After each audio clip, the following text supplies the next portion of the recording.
amigos de Éfata. Estamos ante un nuevo episodio de Éfata.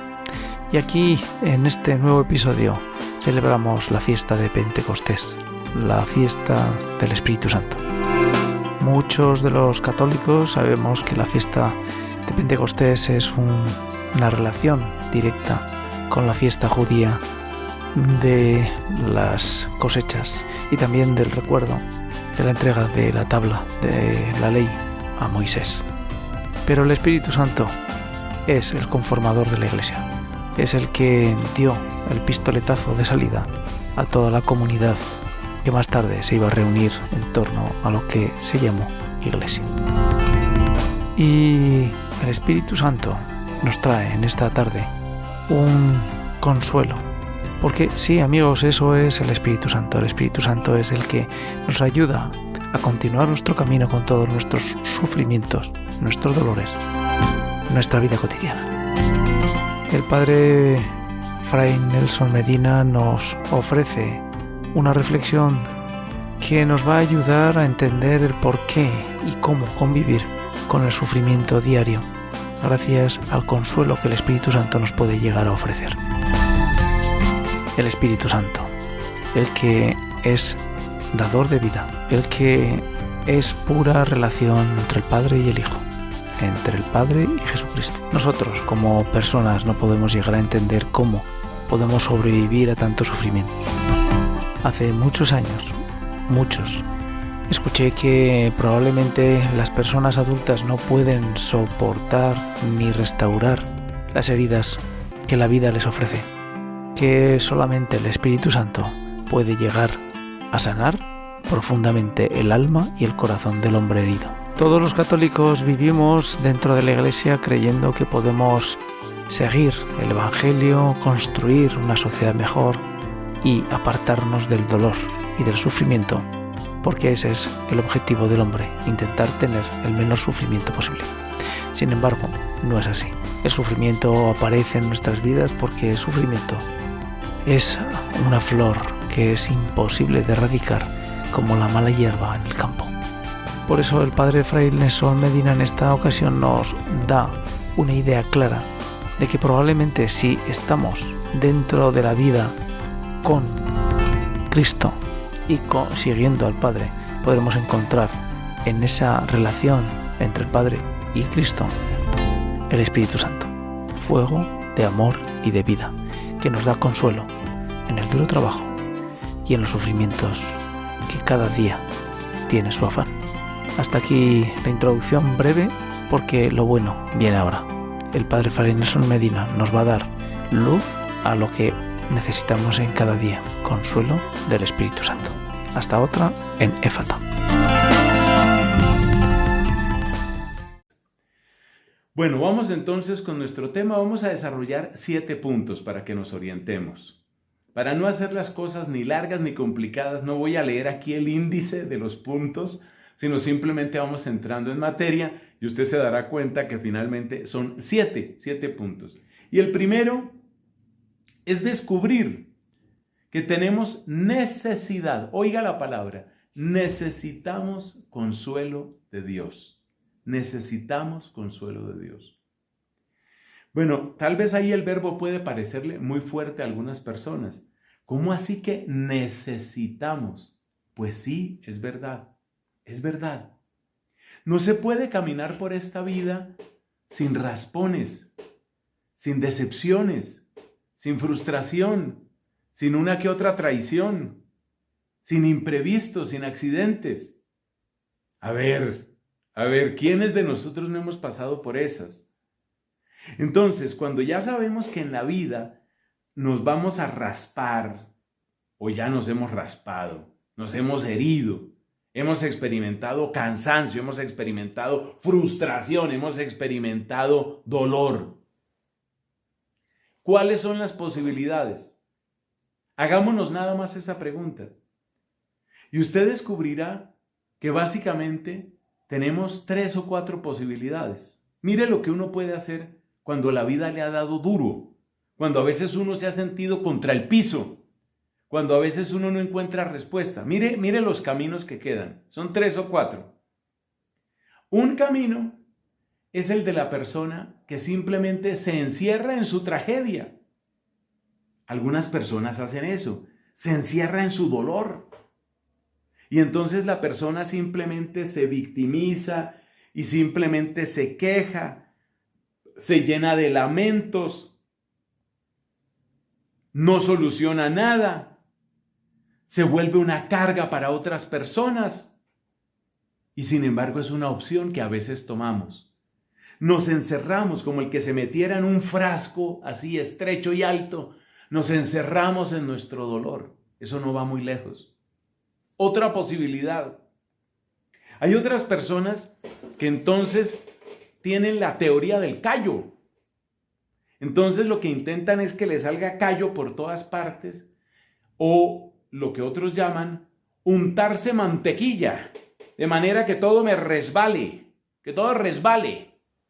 Esa es otra posibilidad. Eso es lo que hacen otras personas.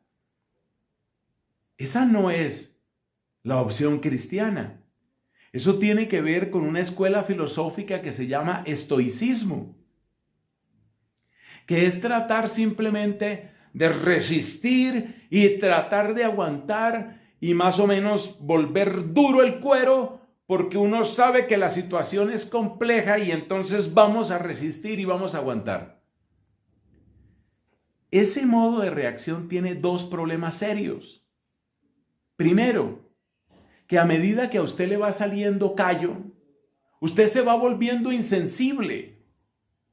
Y la insensibilidad hace que nosotros dejemos hundir en su dolor a los que están en necesidad. De manera que en el fondo el estoicismo termina en egoísmo.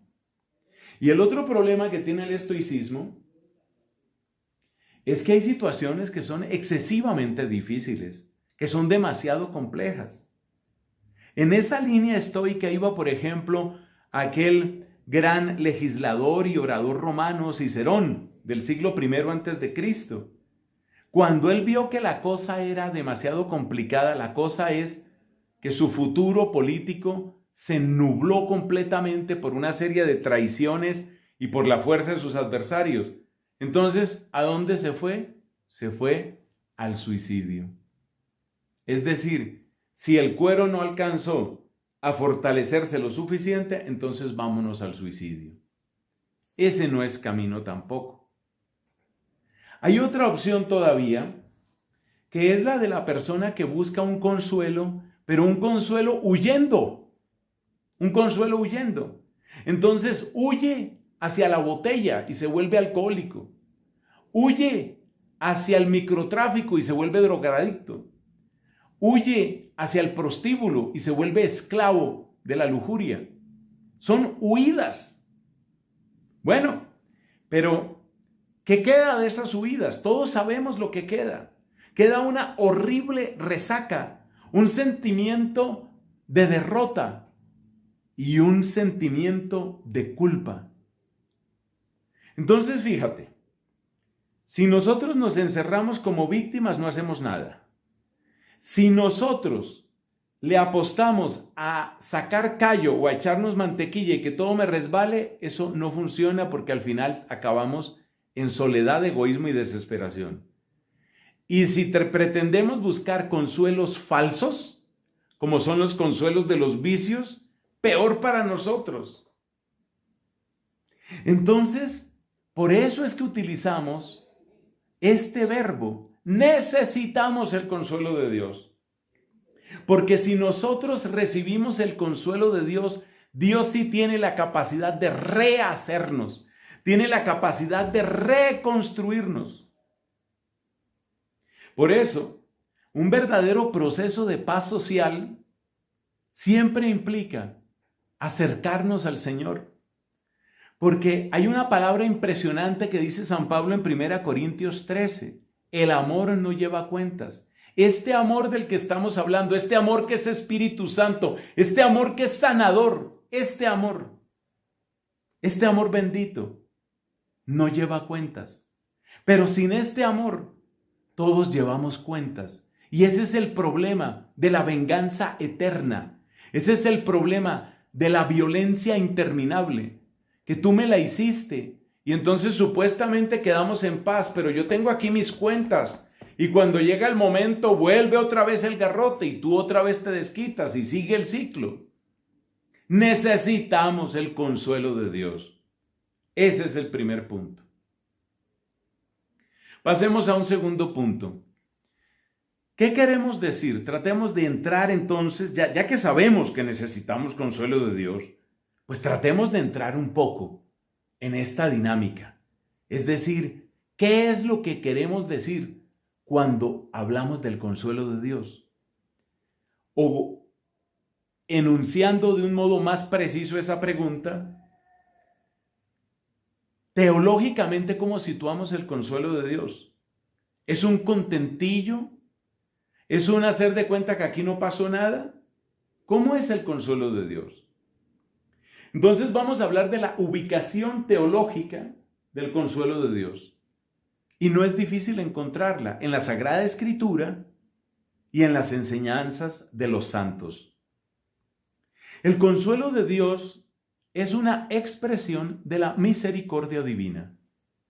Pero atención, fíjate lo que decimos, tratamos de ser muy precisos. Es una expresión, una expresión. No hemos dicho que es la única y en ocasiones no será la principal.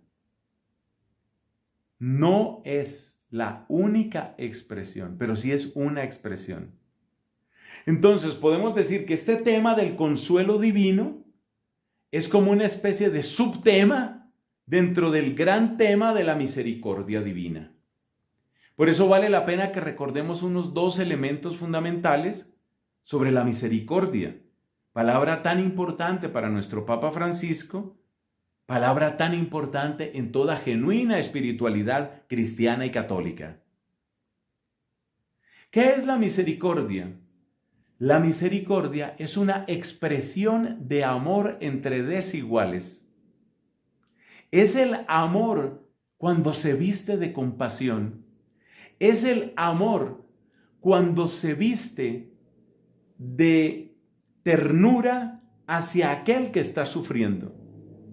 Seguramente ya hemos escuchado varias veces la etimología de misericordia.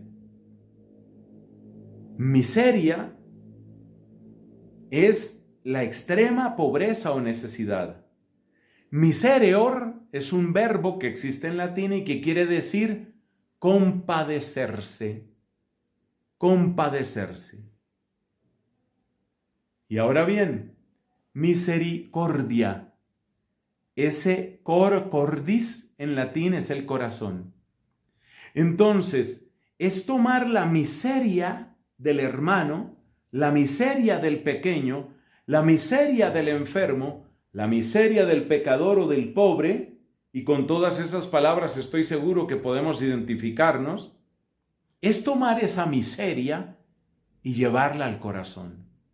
Nosotros estamos llamados a ser misericordiosos, pero no se nos olvide, hermanos, lo que dice la primera carta de Juan. Busque el pasaje, por favor, no le voy a dar todo hecho. En la primera carta de Juan encontramos esta expresión. En esto consiste el amor, no en que nosotros hayamos amado a Dios, sino en que Él nos amó primero. Nosotros estamos llamados a ser compasivos, pero el primer compasivo es Él. Nosotros estamos llamados a dar misericordia, pero el primer misericordioso es Él. Entonces, si la misericordia es tomar la miseria del otro y traerla a mi corazón, podemos decir que la misericordia divina consiste exactamente en que Él ha cargado sobre sí nuestras heridas, como dice el profeta Isaías y como dice el apóstol San Pedro. Él cargó sobre sí nuestras heridas. En Isaías lo puedes leer en el capítulo 53. Y en Pedro lo puedes leer si buscas en la carta del apóstol San Pedro. Ahí lo puedes encontrar. Entonces, la misericordia, estamos recordando, es ese tomar la miseria y llevarla al corazón. Es cargar con la miseria del otro, pero cargarlo desde el corazón. Bueno, ¿y por qué decimos que el consuelo no es la única expresión de la misericordia? Pues porque los actos de la misericordia son muchos. Recordemos la parábola del buen samaritano. Hubo compasión del buen samaritano, clarísimamente, sí. ¿Qué más hubo en el caso del buen samaritano? Si nosotros examinamos esa historia, nos damos cuenta que este hombre no solamente se compadeció, sino que también actuó. Por eso hablamos de obras de misericordia. Entonces, la compasión no es la única operación de la misericordia, porque la misericordia también actúa a través de obras, que por eso se llaman obras de misericordia, y que en la catequesis clásica de nuestra Iglesia Católica se clasifican en 7 obras de misericordia corporales y 7 obras de misericordia llamadas espirituales. Pero además de eso, o mejor dicho, junto a eso, podemos darnos cuenta de algo muy importante. Y es que también hay misericordia cuando hay corrección. Por eso nos dice la carta a los Hebreos, Dios corrige a los que ama. Busque ese texto, por favor. Dios corrige a los que ama. Si Dios no nos corrigiera, señal sería de que no somos hijos suyos. Esa es la lógica de la carta a los Hebreos. Entonces, hay que tener en cuenta que la misericordia tiene varios actos. Están efectivamente los actos propios de la compasión, están los actos propios de aquellas obras que realizamos, y dentro de esas obras, pues está también el corregir al que yerra, y por eso es parte de la misericordia también la corrección. Yo creo que esto es bueno recordarlo de tanto en tanto, porque hay una falsa idea de la misericordia.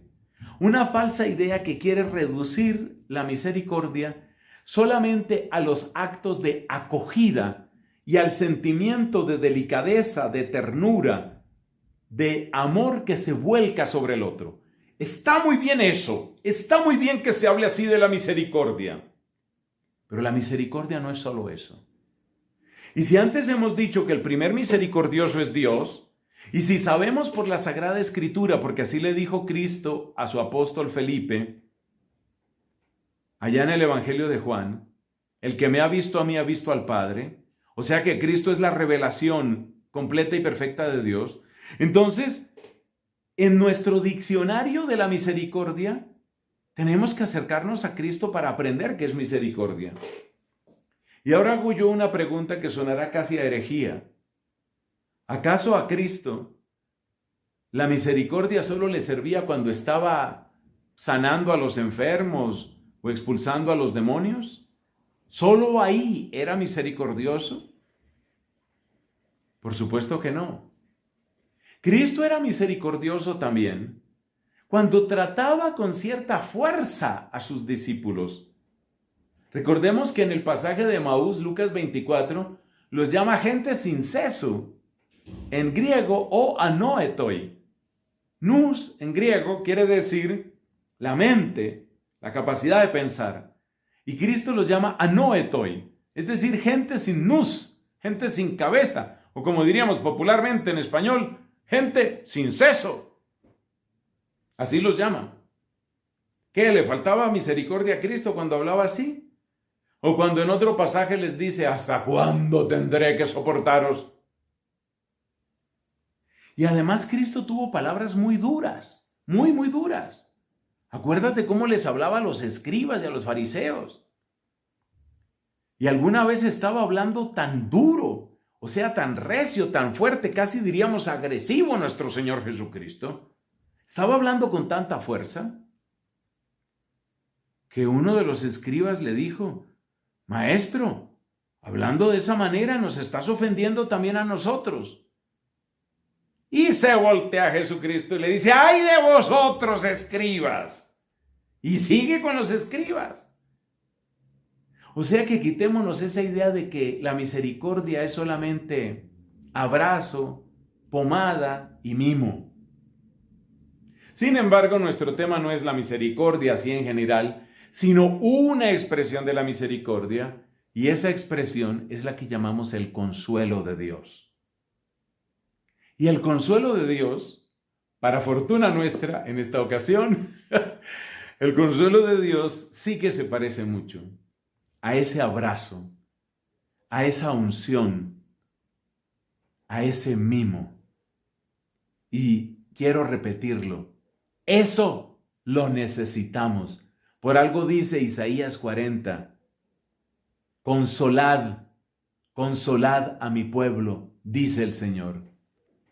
Sí hay un tiempo para el consuelo, sí lo hay. Claro que lo hay. Y ese es nuestro punto hoy. Pero era necesario que entendiéramos en dónde se situaba el consuelo. Se sitúa en el conjunto del gran tema de la misericordia, que a su vez es la expresión del amor de Dios por su criatura en necesidad. Así quedamos ubicados. Pasemos entonces al tercer punto, después de aclarar esto.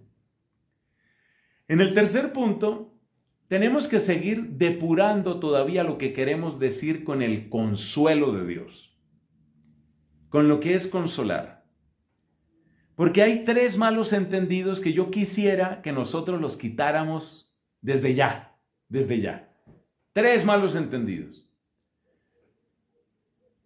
Uno es que a veces se piensa que el consuelo de Dios es algo así como hacer de cuenta que aquí no ha pasado nada. Algo así como borrar lo sucedido. Esa no es una expresión muy precisa cuando se trata del consuelo de Dios. Y esto se puede demostrar con varios textos bíblicos. ¿Recuerdas de qué modo tan espantoso nuestro Señor Jesucristo fue torturado y finalmente muerto? ¿Lo recuerdas? Cuando Cristo se aparece a sus discípulos, los saluda con el saludo tradicional hebreo, shalom, la paz. Por supuesto, el texto que ha llegado a nosotros es el texto griego, pero es exactamente lo mismo. Eirene humin, paz a vosotros. Hermoso. Pero ¿te has dado cuenta que ese Señor Jesucristo ya resucitado, ¿recuerdas qué tiene en sus manos? ¿Recuerdas qué tiene en su costado? Las cicatrices, las heridas. No son heridas de acusación, pero son heridas. No son cicatrices de reproche, pero son cicatrices. O sea que el consuelo de Dios no es algo así como aquí no ha pasado nada. ¡Claro que ha pasado! ¡Claro que ha pasado! El segundo texto bíblico que quiero mencionarte es precisamente el texto de Pentecostés. Precisamente. En Pentecostés Pedro predica. Y en su predicación, ¿qué dice nuestro muy querido apóstol Pedro? Pues habla de la efusión del Espíritu y habla de cómo Cristo resucitado es el que ha hecho llover el Espíritu. Encuentra por favor el versículo preciso donde dice eso, que Cristo ya glorificado es el que trae el don del Espíritu. Eso está bellísimo. Pero ¿qué más dice Pedro en su discurso? ¿Qué más dice? Pues dice algo muy importante.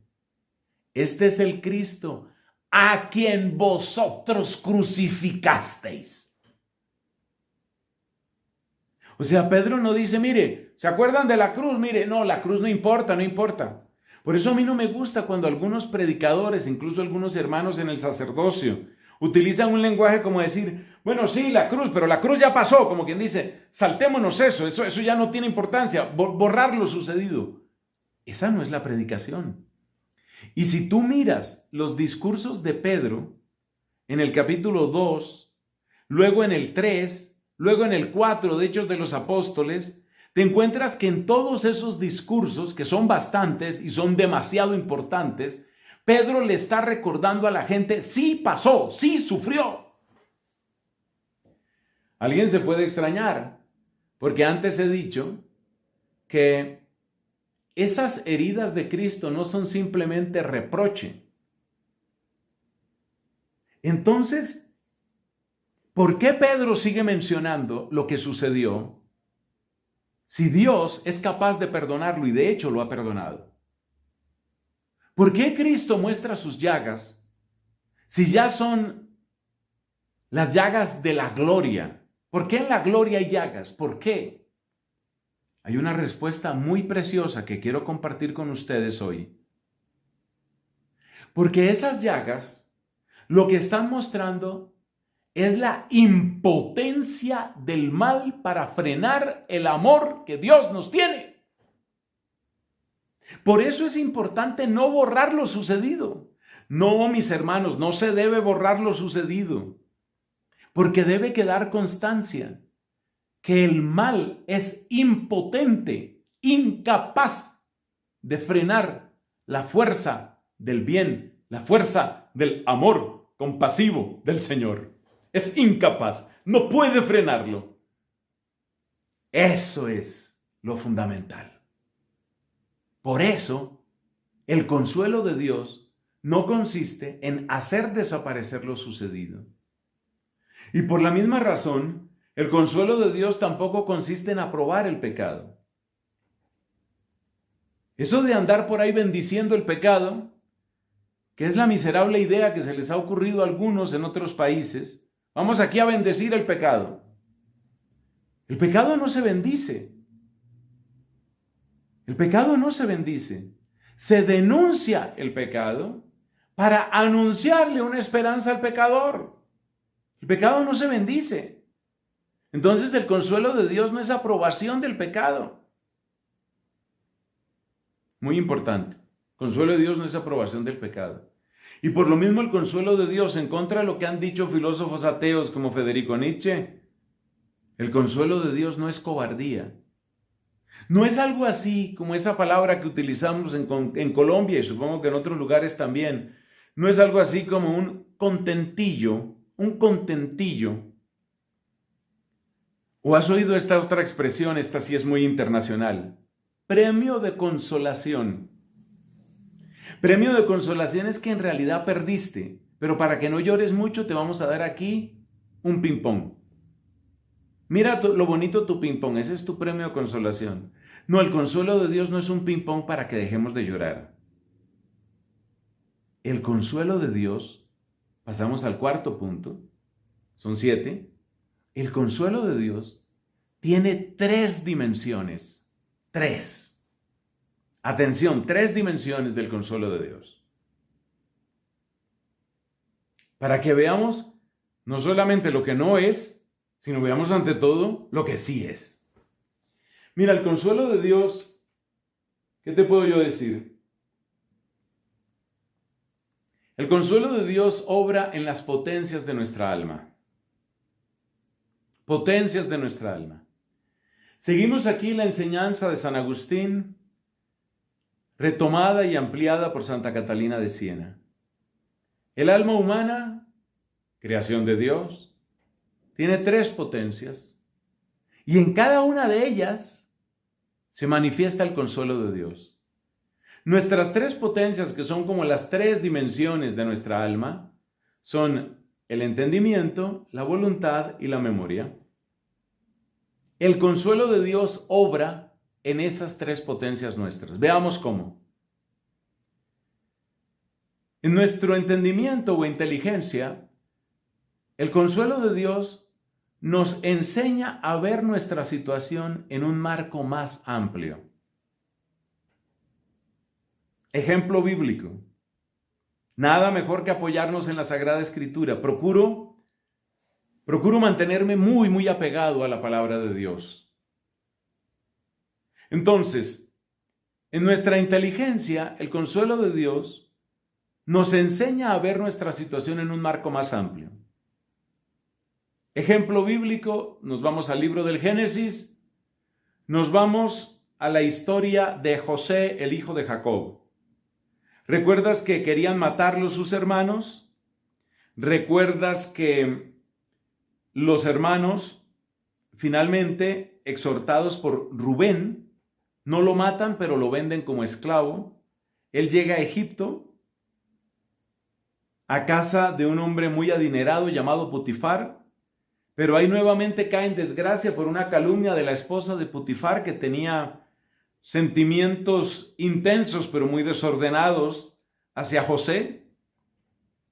José va a dar a la cárcel, siguen sus peripecias, y de la cárcel sale porque puede interpretar los sueños del faraón. Y después de interpretar los sueños del faraón, adquiere un lugar de grandísima importancia, prácticamente como de virrey de Egipto. Y en ese lugar de altísima importancia, ¿qué sucedió? Pues que sus propios hermanos, los que otrora lo habían vendido, van a buscar alimento a Egipto. A buscar alimento. Bueno, no vamos aquí a contar toda la historia. Sabemos lo que sucede. Finalmente, José se da a conocer a sus hermanos. Él llora, conmovido, y ellos lloran arrepentidos. Lo que interesa para nuestro tema es que José, cuando se da a conocer a sus hermanos, les habla en tono de consuelo. ¿Cómo los consuela? Mira, con esto. Decíamos que la primera dimensión del consuelo es aprender a ver nuestra situación en un marco más amplio. Y mira las palabras que estoy citando casi literalmente, dice José. Dice él, no os pese haberme enviado a Egipto. Lo habían vendido. No os pese.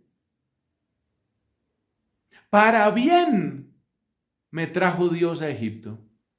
Para bien. Es decir, el acto mezquino, homicida, vengativo, envidioso que ustedes realizaron, hay que verlo en un marco mucho más amplio. Hay que verlo en el marco del plan de Dios, que trayéndome a Egipto estaba preparando la salvación para todos nosotros. Para todos nosotros. Eso es lo que Dios hace.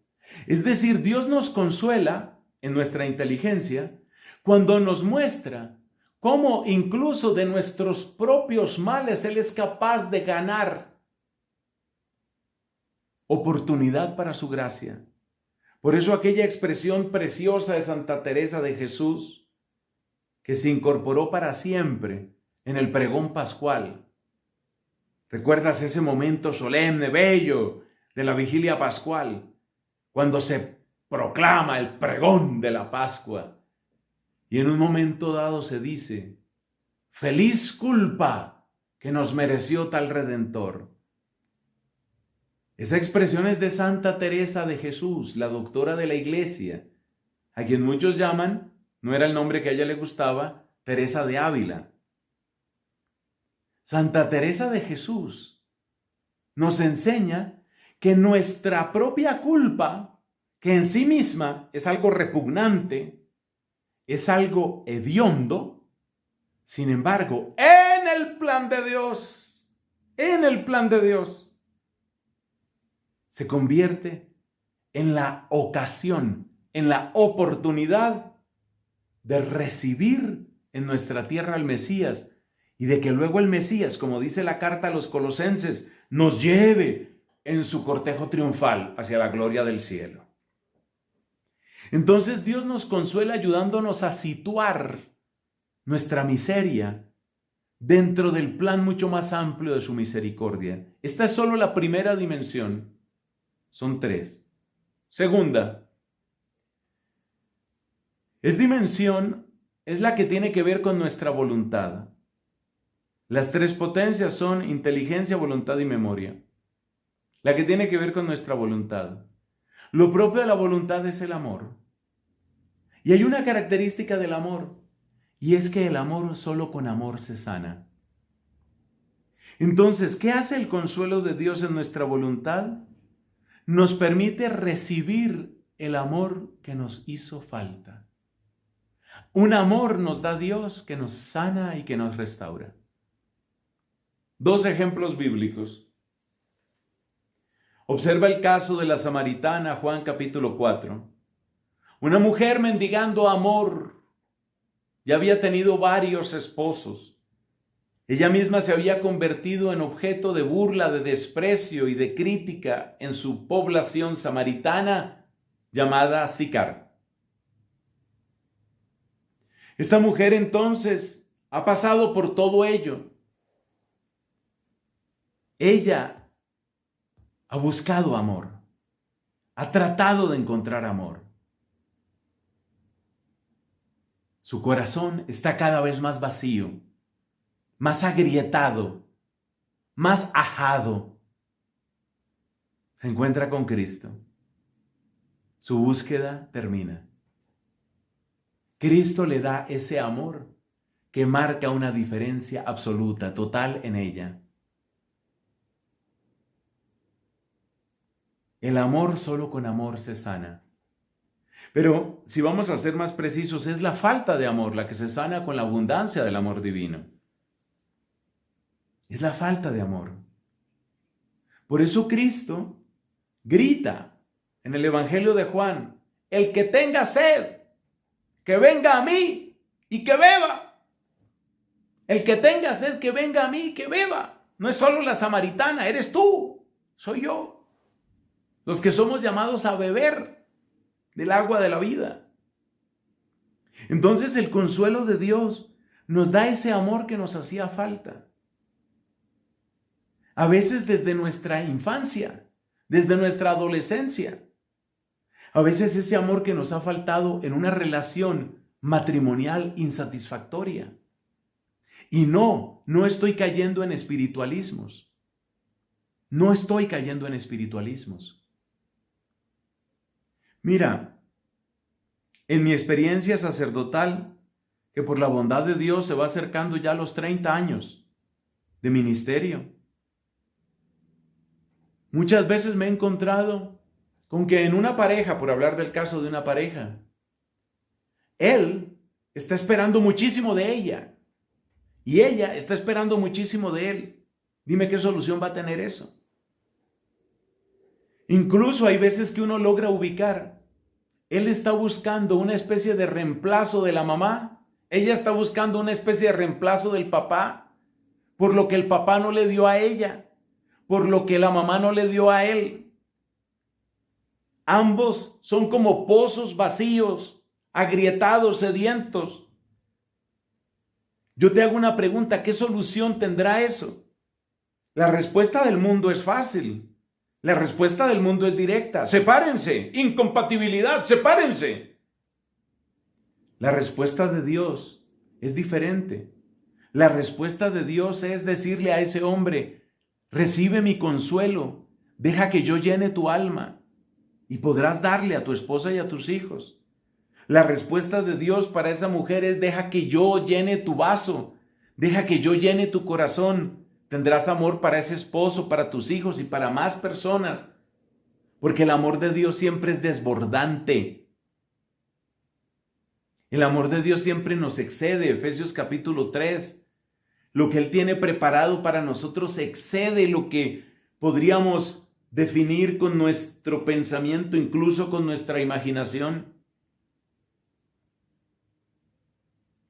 Por eso el consuelo de Dios obra principalmente en nuestra voluntad.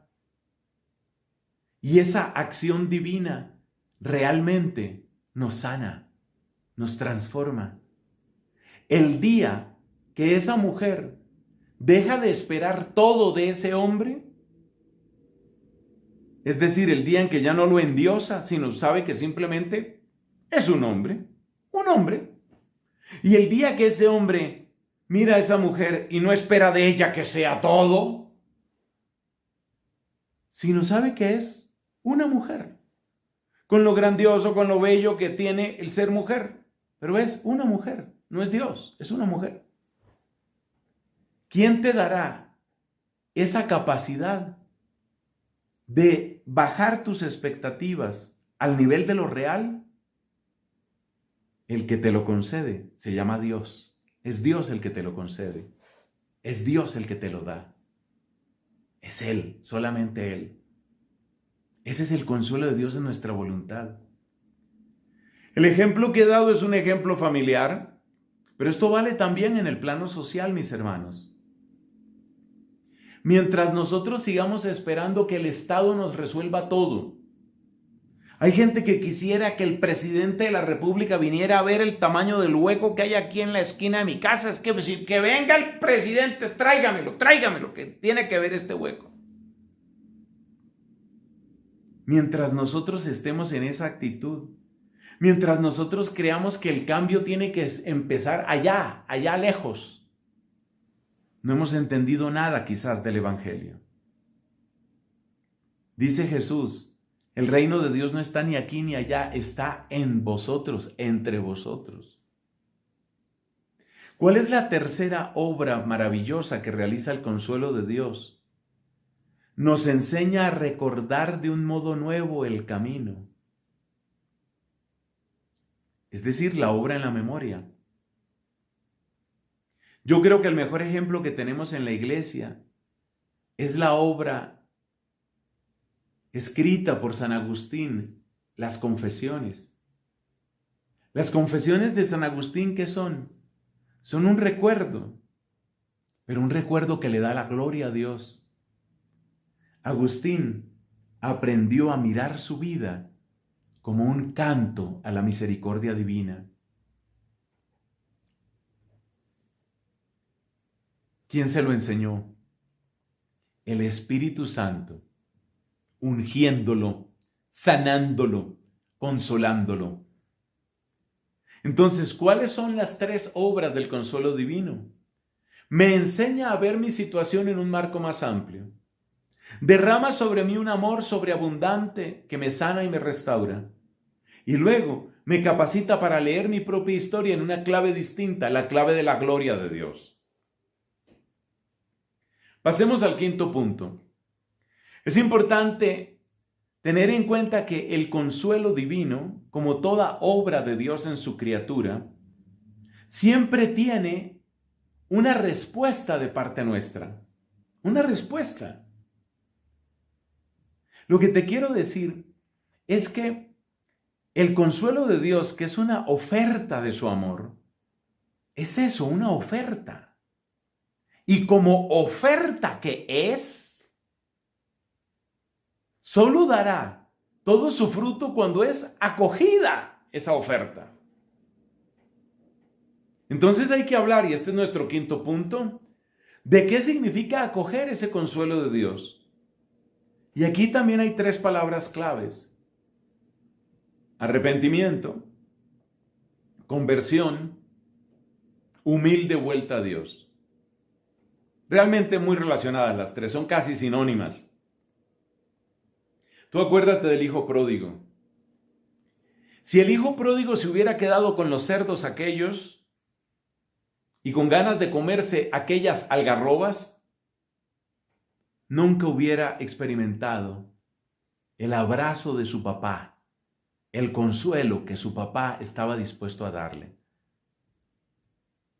Entonces, ¿quiénes conocen de verdad el consuelo de Dios? Los que entran por la senda del arrepentimiento, de la conversión, del retorno a Dios. Es dramática la comparación entre Judas Iscariote y el apóstol Pedro. Aunque de modo diverso, ambos traicionaron a Jesús. Pero ¿cuál es la diferencia? Uno siguió la senda de la desesperación. Ese fue el Iscariote. Otro siguió la senda del arrepentimiento. Porque nos dice la Escritura que Pedro, saliendo afuera, lloró amargamente. Y San Agustín, al que ya hemos mencionado en esta charla, decía recordando su encuentro con el libro de los Salmos. Dice San Agustín, estoy citando casi textualmente, y brotaban con abundancia aquellas lágrimas que me hacían mucho bien. Aquellas lágrimas que me hacían mucho bien. Por eso muchas veces en nuestros grupos de oración, esas oraciones de quebrantamiento, ese llanto que es como suave herida en el corazón, dice Santa Rosa de Lima. Ese llanto, ese dolor es un dolor de amor, es un dolor que en el fondo ya es abrazo de Dios. El camino de la desesperación, el camino del Iscariote solo termina en desastre. Si queremos experimentar como personas, como parejas, como familias o como país, si queremos experimentar el consuelo de Dios, el camino es al arrepentimiento. Y así lo anunciaron los profetas, y así lo anunciaron los apóstoles. Que Dios apresure los tiempos de su consuelo. ¿Quién de ustedes será capaz de encontrar en dónde está esa cita bíblica? Para que Dios apresure, para que envíe a su santo siervo Jesús y apresure su consuelo. Eso está en la Escritura, búscalo, no está tan fácil. Entonces, para experimentar el consuelo de Dios, el camino es el arrepentimiento. Y por eso el desastre de tranquilizar al pecador en su pecado. Por eso el desastre de bendecir el pecado para decir que somos acogedores. Ese es un desastre, es una desgracia. Porque en esa supuesta acogida sin arrepentimiento, en realidad le estoy quitando, le estoy robando, le estoy privando a esa persona del abrazo de Dios. Le estoy quitando el abrazo de Dios por darle mi abrazo humano. Y créeme que lo que la gente necesita, especialmente el pecador, y pecadores somos todos, lo que necesita el pecador no es el abrazo humano. Necesita el abrazo humano y divino, que es el de Cristo, que es el del Hijo pródigo, y que recibió el Hijo pródigo. Pasamos a nuestro sexto punto. Este está tomado enteramente de la segunda carta a los Corintios, al comienzo de la segunda carta a los Corintios. Cito casi textualmente: bendito sea Dios, Padre de nuestro Señor Jesucristo, que nos consuela, verbo consolar, que nos consuela en todas nuestras luchas para poder nosotros consolar a los que están en toda tribulación. Es decir, que nosotros somos consolados para consolar. Ahí está.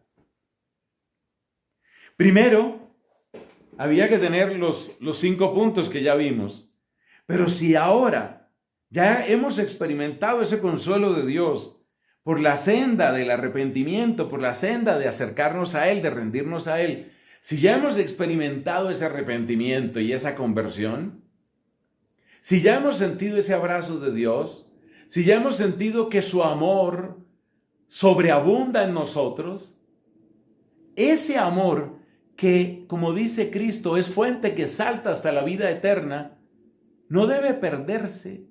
Ese amor debe volverse, óyemelo bien, debe volverse semilla de fuente. ¿Se entiende la expresión? Semilla de fuente. Porque esa es la maravilla del consuelo de Dios. El consuelo de Dios, como toda acción del Espíritu Santo, llega a nosotros vivo, no muerto, sino vivo. ¿Qué significa eso? Significa que el consuelo de Dios, cuando llega a nosotros, es capaz de producir en nosotros un fruto. Por eso dice Cristo en aquel pasaje de San Juan donde se ofrece para darnos agua viva, dice: el que beba del agua que yo le daré, se convertirá en él como un manantial. Nuestro consuelo a nuestros hermanos se llama semilla de fuente. O sea que cuando tú le das de Dios, cuando tú le das de Dios a tu hermano, le estás dando semilla de fuente para que también él un día tenga el manantial. Este es nuestro derecho y este es nuestro deber. Lamentablemente es un lenguaje que se está oyendo poco en la iglesia. Este lenguaje que es tan bello, tan teológico, tan bíblico, se está oyendo poco en la iglesia. A veces se nos va todo en que necesitamos muchas conversaciones, muchos diálogos, muchos acuerdos, muchas negociaciones. Eso tiene un valor. Pero ¿en dónde y en qué momento se transforma la historia? Solo cuando llega la semilla de fuente, que es acción del Espíritu. Y terminemos recordando un último pasaje bíblico en el punto séptimo. El punto séptimo es que el consuelo suele estar ligado a acciones específicas. Aunque yo no he debido decir el consuelo, debería decir más bien la consolación. Suele estar ligada a acciones específicas. Por ejemplo, la alabanza. ¿Cómo así? Así como lo oyes. Acerquémonos, por ejemplo, a Hechos de los Apóstoles, capítulo 16, allí donde se cuenta la prisión de Pablo y Silas en la ciudad de Filipos. Hubo un motín contra ellos, los juzgaron apresurada e injustamente, los molieron a palos, los cargaron de cadenas, los echaron a lo profundo de un calabozo oscuro y hediondo. Eso fue lo que les sucedió a ellos, ni más ni menos. Eso fue lo que les pasó. ¿Y qué hicieron ellos? Hechos de los Apóstoles, capítulo 16, lo dice claramente. Alabaron a Dios. Nos dice expresamente, cantaban himnos a Cristo.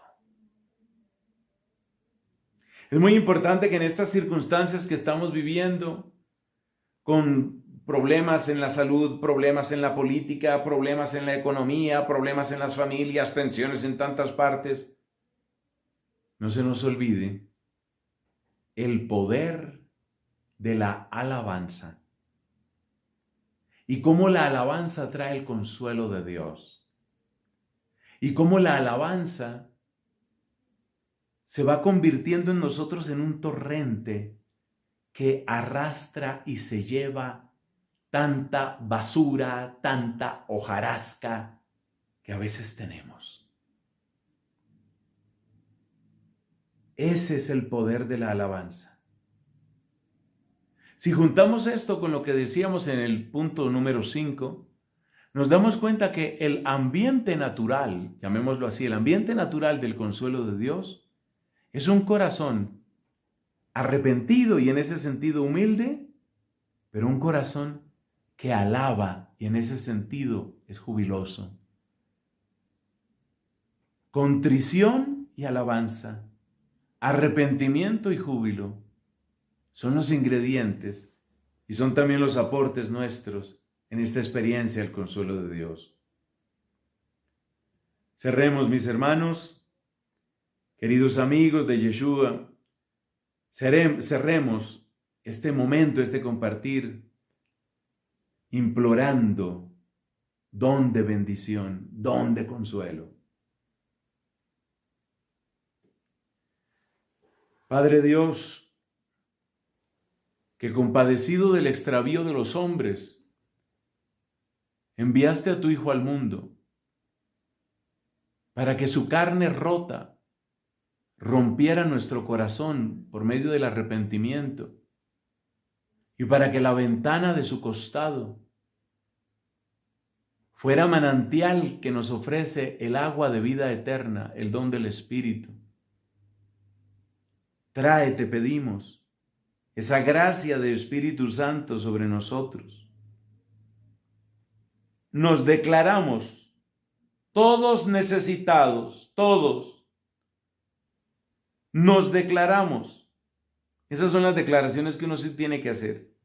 Nos declaramos pecadores arrepentidos. Nos declaramos sedientos de ti. Trae por tu misericordia, trae por tu bondad el don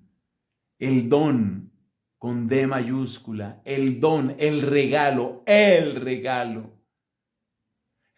de tu consuelo que sosiegue, que serene nuestros corazones atribulados. Regalo de tu consuelo que nos libre de esa pésima costumbre de estar buscando simplemente culpables. Buscamos culpables entre nuestros amigos, buscamos culpables en la pareja, buscamos culpables en la familia. Todo es culpa de estos muchachos, todo es culpa de mi papá, todo es culpa tuya, culpa tuya. Y se nos olvida que ese es el arte de Satanás, encerrarnos en cadenas de culpas y de acusaciones. Él es el acusador. Tráenos el espíritu defensor, Señor, tráenos el espíritu de consuelo. Tráenos el poderoso espíritu que por fin hace que cese ese coro de acusaciones, para que empiece el consuelo que viene de lo alto, el consuelo celestial, para que podamos vernos como hermanos, para que podamos vernos con mirada de compasión y podamos ser alabanza de tu gloria. Nuestra esperanza está en ti, Señor. Gloria al Padre y al Hijo y al Espíritu Santo, como era en el principio, ahora y siempre, por los siglos de los siglos. Amén.